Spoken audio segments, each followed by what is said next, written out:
Welcome to POL Classics. Be sure to check out the best of POL from over the years. It's at its most popular day and time, and guess what? It's only on WNEP+.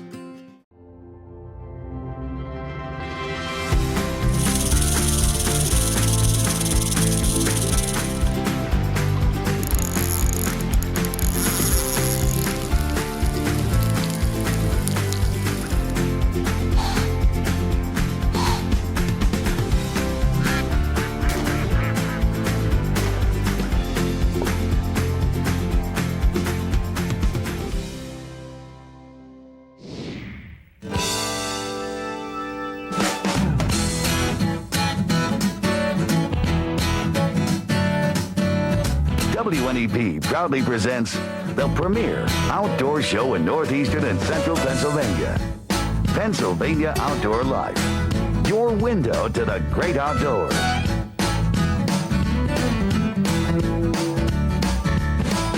Tonight on Pennsylvania Outdoor Life. The do's and don'ts of muzzle-loading. These stories will make sure you're ready for the early muzzleloader season. The powder's in the pan. Pennsylvania Outdoor Life starts right now. Hello, everyone, and welcome to Pennsylvania Outdoor Life. I'm Don Jacobs, along with Ken Hunter, and there is so much to do right now in the great outdoors. We've got the early small game season starting next Saturday in the middle of the archery season, only the best archery yet to come. But perhaps one of still the newest seasons out there is this early muzzleloader season where you get to use all kinds of firearms. Actually, Jake, you can use 3 different kinds of muzzleloaders, and we thought it would be a good idea to compare those 3 muzzleloaders. So we went out to the Susquehanna Valley Sportsmen's Association with our own Dave Ocker and his mentor and friend Bob, and they're going to show us how these 3 different types of muzzleloaders compare.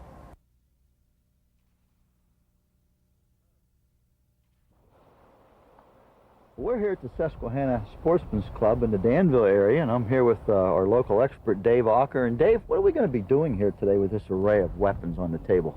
Well, today we're just going to describe the different actions that are available, right from the traditional flintlock gun, as well as the traditional percussion action gun, as well as the new modern inline action guns. Well, now tell us who's here with us, our guest. Well, along with us, we have Robert Pollock Sr. He's a member here at the Sportsman's Club. He's a longtime friend of mine and somewhat of my mentor. He's one of the fellows that was giving me a lot of instruction when I was just young in the sport of muzzleloader shooting.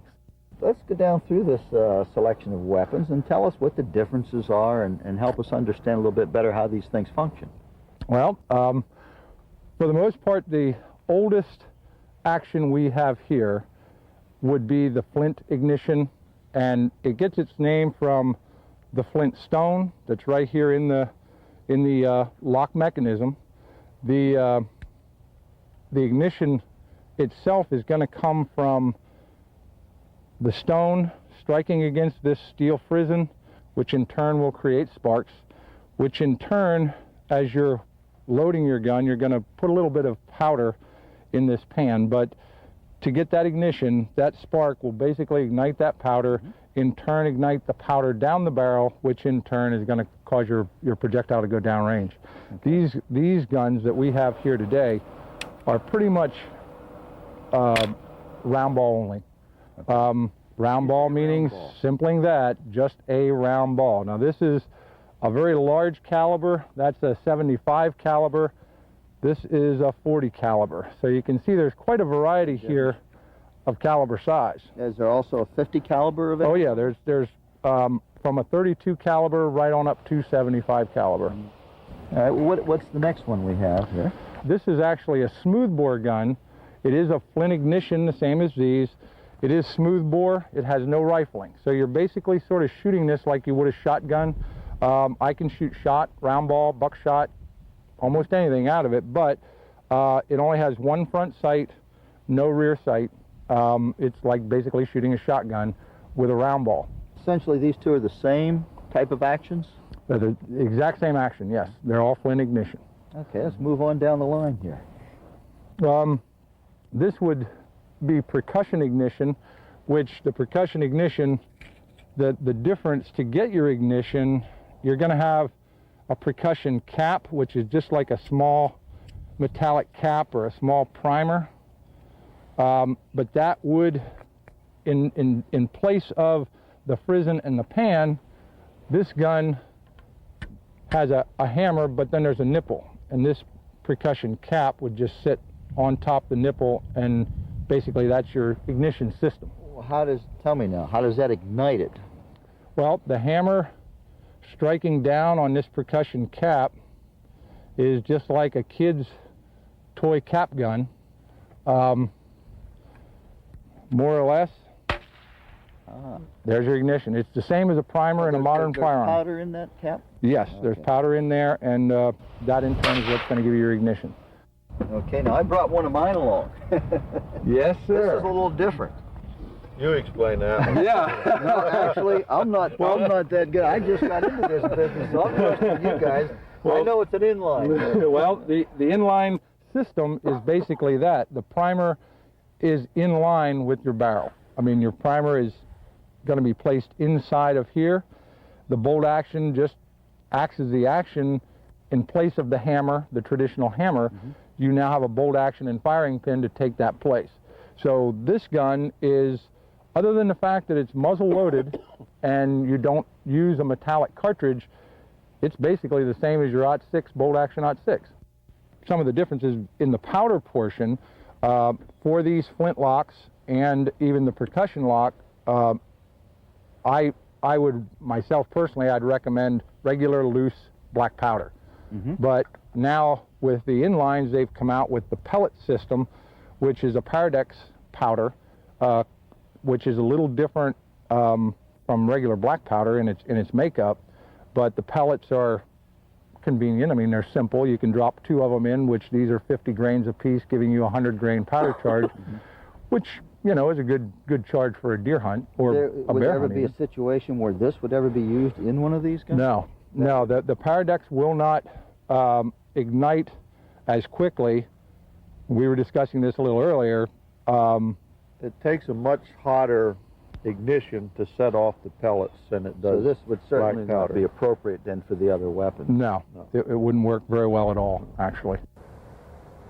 Well, we certainly want to thank Dave and Bob for that excellent explanation of how muzzle loaders work. And Jake, if they had any questions about how these three compare, that should have cleared it up for them pretty well. And of course, there's different kinds of guns within those realms. That's right. Like here are 2 different inlines. This is a Knight, a Thompson Center. You could put scopes on them. You could put the fiber optic sights on them. You could add whatever you like during this season because it's not the traditional flintlock season. That's right. But how do they shoot? Stick around because we're going to take a short break, and when we come back, we're going to line them all up for you and have a go at it.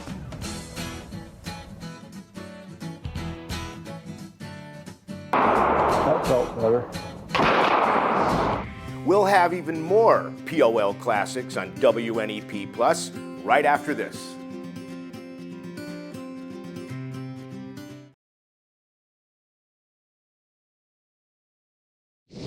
Welcome back to Pennsylvania Outdoor Life. You know, then the question has to be, what do you use? How do you load them? Do you use black powder? Do you use Pyrodex? How about the slugs that you put down these muzzle loaders? Right. You've got some of those answers covered, don't you? Well, we think in this next segment that we're going to be showing you, we're going to go back out to the range, Jacob. We're going to shoot some of these guns. I'm going to be shooting my more modern inline, and I'll be loading with these Pyrodex pellets, while of course a traditional load is a powder. So let's go back out and see how they compare with a little friendly competition. Before I load it, I just want to make sure that the nipple and this bolster area right here on the side are clear. You know, a little bit of debris can stop a lot of spark going down the gun. So basically all I want to do is just put a percussion cap on it, and then just sort of put it down to a piece of grass, and it should move the grass so that way I know everything's nice and clear. And that'll do it. I mean, you know, you can pop several if you want to, just to be sure that that's clear. But now I'm pretty much ready to load. I am going to load from a separate measure. I carry my powder in a powder horn versus your powder is in a pellet form, so mine's loose powder, so I'm definitely going to need a container. So I'm going to load into a separate measure just for a safety reason. a heavy amount of powder hanging over a barrel, it just isn't a good thing. So in this case, I'm not going to use a lot of powder since we're just actually shooting pretty much for target. So I'm using a 50 grain measure of 3F powder. I do what they call spit patching, which is nothing more than using saliva to lubricate and wet the patch so the patch, one, doesn't catch on fire, but it also helps clean residues out of the barrel as I shoot. So, and that, I do this for hunting as well, and I've never really had a problem with it deadening the powder. Even though that patch is slightly dampened, I've never really had a problem with a charge being dead. After ramming the ball into place, Dave stepped to the line to take the first shot of the afternoon. Dave elected to use the percussion gun, leaving Bob to the flintlock and myself to the more modern inline. About 5 o'clock here. I can't tell from here. My eyes aren't that good, Ken. If you look closely, you can see that Dave's ball struck the target just to the right of the gray section of the deer.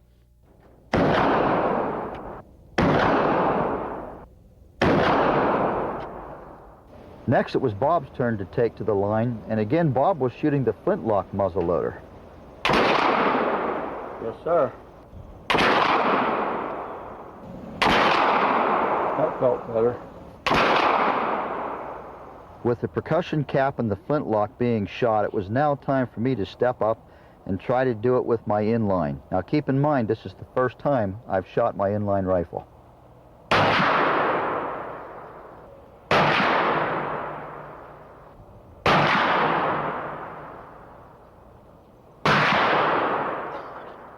After a few shots, it was obvious that the gun was off a bit to the left, so we made a few adjustments and tried it again. Well, that definitely, from Well, at least the I ease got of them all on loading. the target. Oh yeah. Nothing wrong with that. I mean, now it's just a matter of tuning it up a little. That's an extremely nice group there. Once I get that sight adjusted and move that over, that'd be all right. But I think clearly this guy right here is our #1 shooter. He's the man. I'm not going to take him on. I know that. Oh, yes, we are. We aren't done yet today, Ken. Yeah, I'm going to get a few more shots in there. I think I can. No, we got to shoot. We have to have you shoot the percussion gun. Yeah, we got a flintlock to shoot. I mean, we got to get you shooting Let's do here. some more shooting here. Yeah, that's been fun. All right, good. Okay. Well, again, I'd like to say a big thank you to Dave and Bob, but especially thanks for helping me get my inline sighted in, Jake. I'm ready to go. Are you ready? Yes, sir. No ready to go. excuses? No excuses. Unless the sun's too bright or Well, a I'll bug gets think in of your something eyes. when the time comes, but right now, no excuses. And I have no excuse for what happened after we did a duck hunting story last weekend, except for the fact that we put the wrong number on the screen for Mill Run. Can you believe that? Yes. Jim goes out of his way to show us an incredible day, and we put the wrong number out. So, Ken, why don't you roll the barrel? We're going to put the correct number up for the Mill Run Hunting Preserve, and that's 546-9146.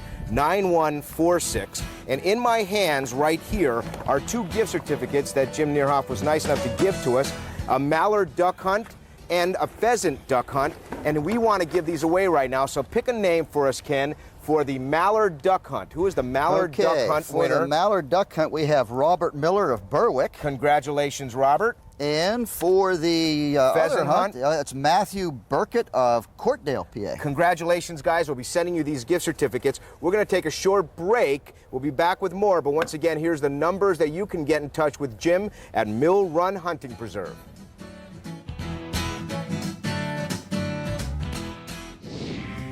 POL Classic, we'll have much more of it on WNEP Plus right after this.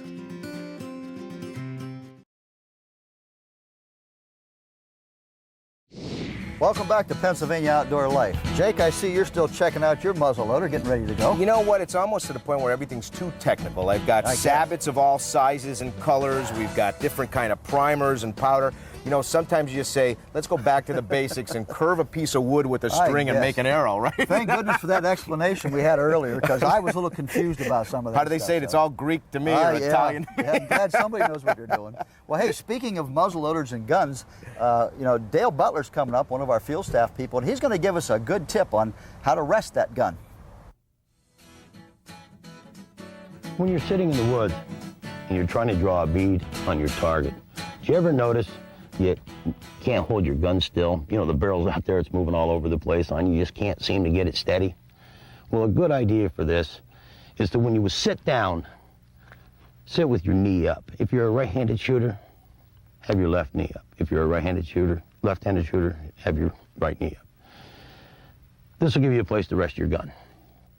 Now, if you sit for a long period of time like this, what happens is the gun starts to grind into your knee.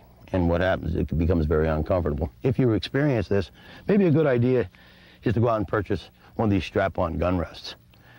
They're lightweight, very inexpensive, and the nice thing about them is you can pick them up at just about any sporting supply place. They're adjustable to fit your leg, and once it's adjusted, it just stays there. So the next time you go to use it, a few short seconds, it just straps right into place. It's padded,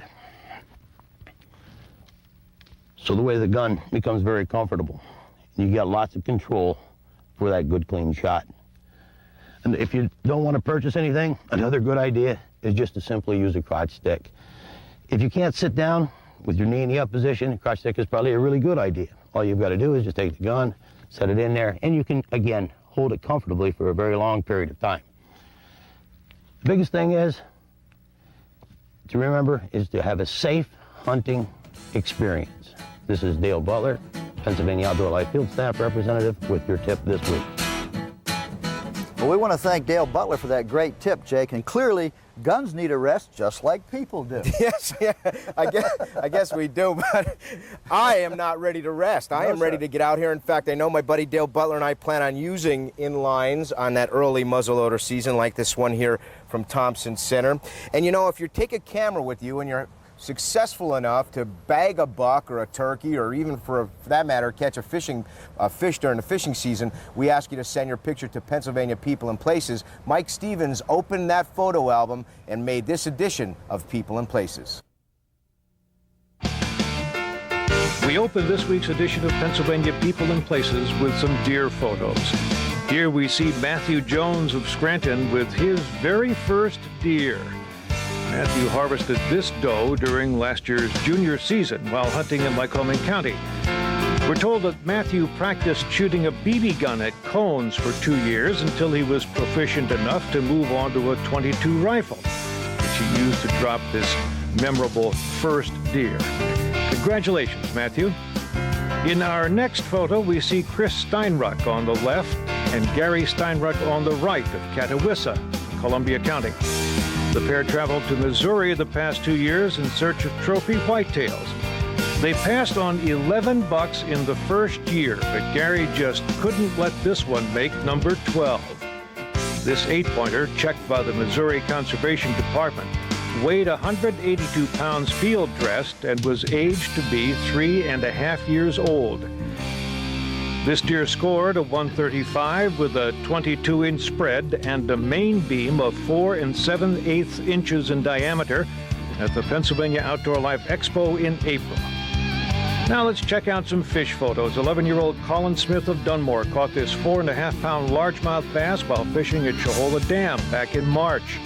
Colin was fishing with his father Ron Smith and his uncle Bob when this lunker struck. The group also hooked into several nice perch and pickerel on the trip. Nice going, Colin. 6-year-old Devin Steigerwalt on the left and his 10-year-old brother Shad Steigerwalt on the right of Lehighton are seen here proudly displaying the 3 catfish they caught while fishing in Weisport, Franklin Township. Little Devin's catty was 12.5 inches long, while older brother Shad's fish were 23 and 25 inches, respectively. The boy's mother tells us that her son's favorite pastime is fishing. Our next photo comes to us from Robert Kleeman of Dunmore. Robert's friend Bob Glocker is seen here holding the 38.5-inch northern pike that he landed while fishing north of the border in Canada. Bob was fishing with 3 of his fishing partners when this monster struck a Johnny Walker Daredevil-type lure. Our final photo for this evening comes out of the Wild and Wacky folder. While walking around their pond in North Jackson, Joe and Anthony Lewis spotted a rather unusual sight. Take a close look. The 16-inch largemouth bass on the right is actually attempting to swallow another largemouth measuring 12 inches in length. What an appetite. And with that, we put a close to another edition of Pennsylvania People and Places. Some more real interesting photographs for us again this week. Jake? I'm going to carry a camera wherever I go. I know I'm going to carry that. mine a lot more often. I'm missing some good shots. I had some great opportunity at some turkey photos the other day, and instead I was hunting deer and didn't take my camera.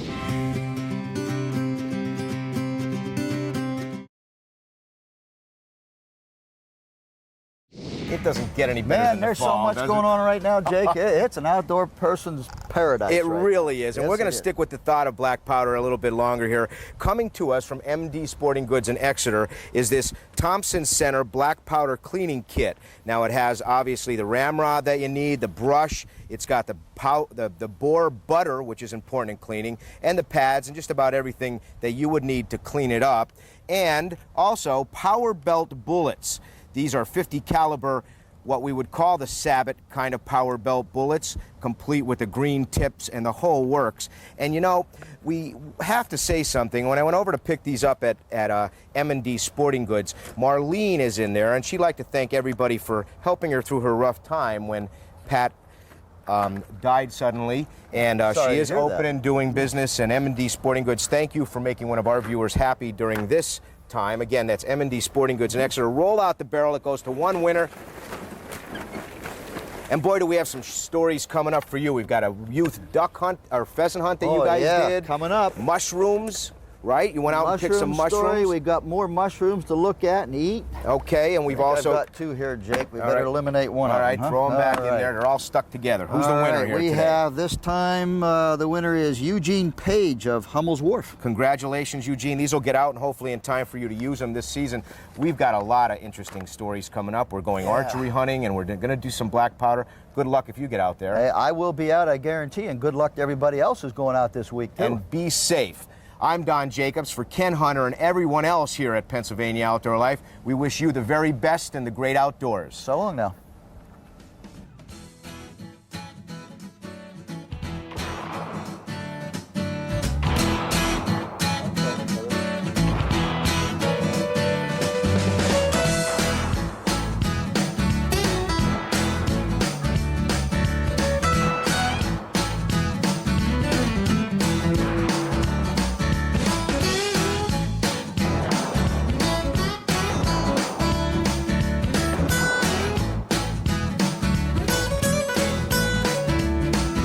Pennsylvania Outdoor Life is a local presentation of WNEP-TV. We're proud to serve northeastern and central Pennsylvania.